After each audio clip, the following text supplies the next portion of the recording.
Now, obviously, we've got the Great Repeal Bill going through today. It's going to be very, very difficult. I mean, it's going to be hand-to-hand combat all the way through in getting this bill through, isn't it?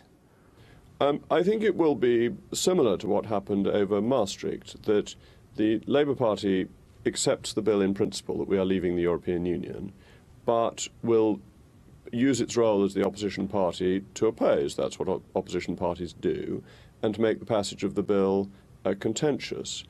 There is, however, one very important thing to bear in mind, and that is that since Article 50 was passed into law, and since the notification was given, we are leaving the European Union by the end of March 2019.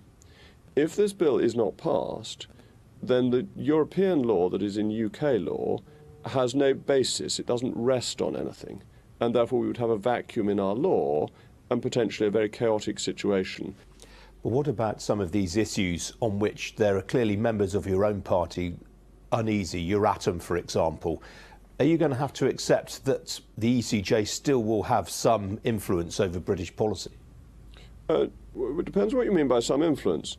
Under the 1972 European Communities Act, and as a member of the European Union, ECJ judgments are the highest law in the land. They overturn UK law.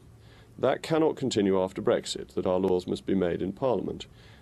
Can the ECJ act as a tribunal in the way that the WTO has a tribunal and the European Court of Human Rights acts as a tribunal, which may then be accepted into British law but can be refused? That's an entirely separate question.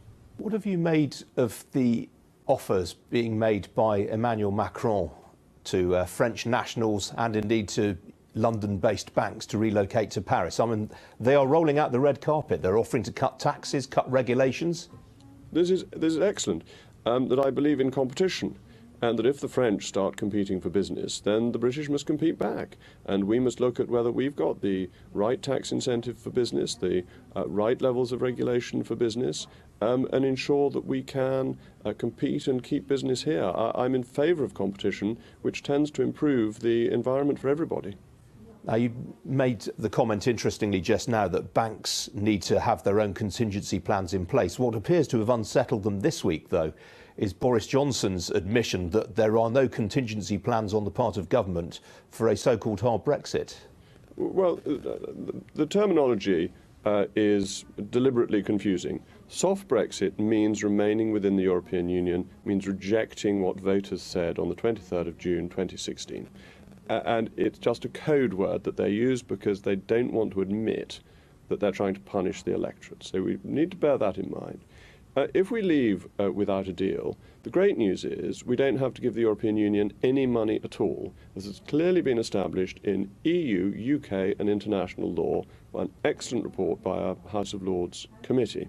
So that's the first thing. We keep all our money if we leave without a deal. And we then trade on WTO terms, which is how we do about 60% of our global trade currently. So it's a really strong position. It's maintaining other international agreements. It's not that there is a complete vacuum. It's that we just fall back on older arrangements that we use with other countries. Was it very helpful of Boris Johnson to say that the EU could go whistle?